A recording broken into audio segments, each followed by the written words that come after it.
Kitchen, alongside political economic planning, the think tank, were calling for a radically reorganized and nationalized health system. Okay? And this basically emerges out of the emergency war medical services. The state basically steps in during the wartime, and then after the war it says, okay, we're going to push through a complete nationalization of health services, and this happens in 1946. Okay? In 1946 you have a national healthcare system where healthcare is a social right. It's universally free and it's available to everybody. Okay? You had never to pay a dime for any type of healthcare, at least until the early 1950s. And it was managed through general practitioners, okay, like your local doctor that you would go to see. If you were sick enough, he would send you on to hospital for care. And then there was the so-called community health systems, things like child welfare clinics and health visitors for women who just had babies, and midwives for women about to have babies, and health educators who went into the school and did vaccinations and immunizations. In other words, it was a system designed to reach the entire community and to create preventive forms of health as well as simply treating of the sick. What this is a radical reorganization of existing healthcare systems rather than a massive new investment. There's only £500 million spent on capital expenditure. No, sorry, let me get that right. There's only £10 million provided for capital investment in hospitals, as opposed to £500 million for schools and for housing. What that means is that rather, as with schools, of the 2,800 hospitals in the healthcare system, 45% of them have been built before 1891. They were Victorian voluntary charitable hospitals, or 21% had been built before 1861, which meant that they were the infirmaries from the old workhouses. Okay? So the new social democratic healthcare system is housed in the old Victorian workhouse, in part. Okay, let me move on to town planning. Sorry, folks, I've got an enormous amount of things to have to tell you about today. Bear with me. There's a movie coming up. What can I say? Town planning, housing. You already know that there was a good deal of talk about Reconstruction immediately after the Blitz. How are you going to replace all that housing stock lost in places like Coventry and Plymouth and London? And Patrick Abercrombie, that we encountered in the 1920s and the 1930s as the guru of town planning, remember the man who helped set up the Council for Protection of Rural England? This is Patrick Abercrombie's big moment. He is the man who basically redesigns Britain's cities after 1945. And, very importantly, what they do is try and get people democratically involved in that reconstruction program. That is to say that they do social surveys of people in the areas, and they provide lots of consultative opportunities of, like, you know, the models out on display and available in the town hall for people to go and look at, promotional films, and so forth. Indeed, I showed you a clip of part of them on Thursday. So there's an attempt by these new town planning experts to try and get people democratically involved in the program. Not what we imagine of the great modernist experiments of the 1940s and 50s and 60s of town planning, where we're always told was very much a top-down process. One of the things that these people were centrally interested in doing was experimenting with new types of designs and new types of materials. So, for instance, in Plymouth they used a lot of prefabricated housing that was meant to be there on a temporary basis. Much of it still exists today.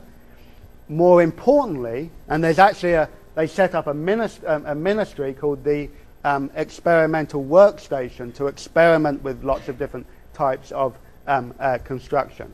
But most importantly, what these town plans do is create a new model of community. This is the map of Plymouth. Okay? And one of the things that you can see is that what Abercrombie wants to do is to remold urban environments into village communities. Okay? Like the Garden City movement wanted to do in the late 19th century and early 20th century. They wanted to create socially mixed communities based around the idea of the organic village. So you can see, you can see, if I can get my mouse, that here you have these neighborhoods that are meant to be complete, and then lots of open spaces available and freeways. You get a much better sense of this in the plan for London that comes out, okay? Where you can see this is the first design of London around village communities. The idea that London itself is made not one big city, but lots of small village communities. It's a profoundly important idea that you can create a mixed housing community. And Aneurin Bevan, the Minister for Health and Housing, imagine that, you have to be set up the healthcare system and be in charge of housing in the post-war period, was highly critical of the way in which private development in the 20s and 30s had created what he called colonies of low-income people. With living in houses provided by local authorities, you have higher income groups living in their own colonies. Housing policy, he thought, had separated out the rich and the poor. This was a highly evil thing, he says, from a civilized point of view. It's a monstrous infliction upon the essential psychological and biological oneness of the community. So literally, town planning was an attempt to engineer a sense of a model, socially diffuse and mixed community. However, it had its problems. First of all, the emphasis was on building houses as quickly as you possibly could because of the scale of the wartime bombing damage. The Labour Party built 200,000 houses a year, and many people thought that that wasn't enough. Indeed, the Conservative Party came out in 1950 with their big election pledge being, we'll build 100,000 more houses a year than the Labour Party. Okay? Basically, our penis is bigger than yours and we'll deliver it faster. And yet, even though the Labour Party were building, quite remarkably in a way, 200,000 houses a year, remember these are houses in the public sector, what you would call projects, what in Britain would be called council houses. Many of them lack the key types of communal resources that had been envisaged in their initial plan. So on 100 states in 1952, you can see only 1 out of 46 nursery schools ended up getting built, 6 out of 24 infant welfare clinics, 2 out of 22 playgrounds, 4 out of 50 community centres, 11 out of 46 libraries.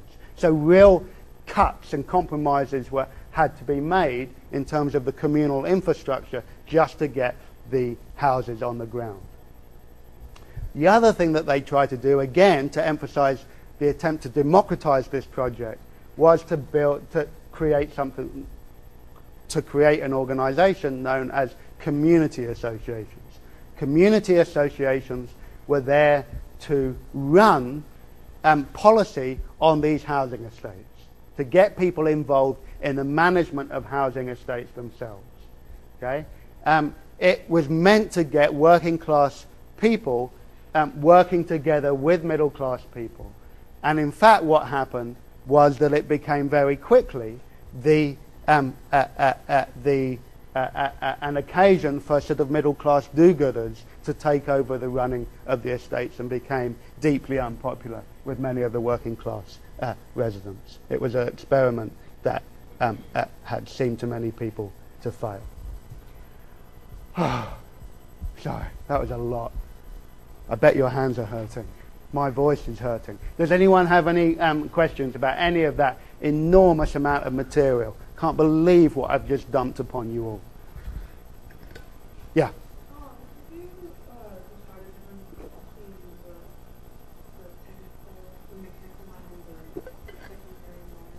Okay, so that's a great question. So 3 types of mind: abstract, concrete, and mechanical. If you had an abstract mind, that meant that you could think abstractly. Okay, so you went to a grammar school, and then the idea was that you went on to university after that. Okay, if you had a mechanical mind, it meant that you had a proficiency for technical subjects. So then you were sent to the secondary technical colleges that were meant to build and to provide the basis of the new types of experts who would, be building housing estates and engineering road systems and so forth. If you had the mechanical mind, if you had the concrete mind, you were basically thick and had to leave school at 15 and spend the rest of your life doing industrial labour. Yeah.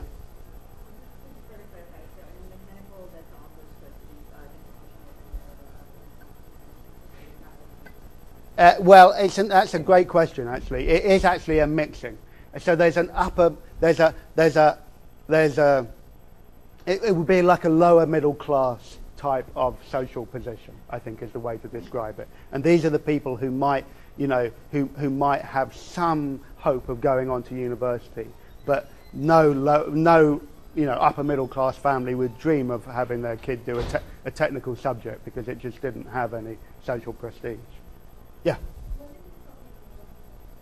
Well, after I was 11, so that was 1976. Gavin? 77. Tom, did you take 11 plus? My God, and that was probably in like 2000. Yeah. So the 11 plus is still there. Okay. It's still used as an exam, as a competitive exam to get people often into grammar schools, into these still elite schools within the state education program.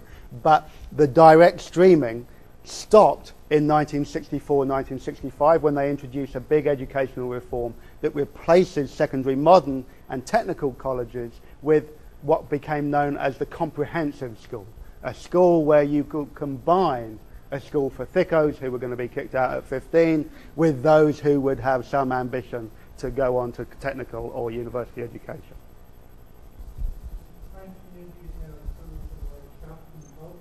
Say that again?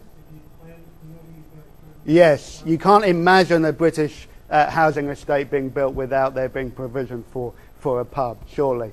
That would be, hell with the child welfare clinic, where you have to have a pub. Yes, but these were very often, there was provision for them, but they were obviously commercially provided. They weren't state-run pubs. That would have been a glorious thing. Yeah, you had a question.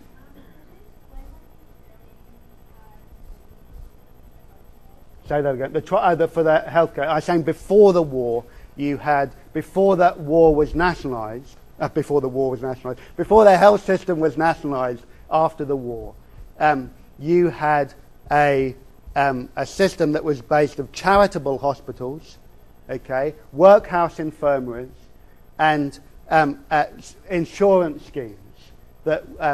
So commercial hospitals where people would go because they paid insurance either through sick clubs or through private health insurance. Okay? And after the war, you just get one type of hospital that everybody goes to, and they go to it free. You want to just dwell on that? Just dwell on that. Free, universal health care for everybody. That's your teeth, your eyes, any body part that you can imagine, any type of illness. It was even true of people who just turned up in Britain on holiday and chopped off a toe or fell down a step or whatever you do on holiday. Totally free. Free education all the way through, including at university.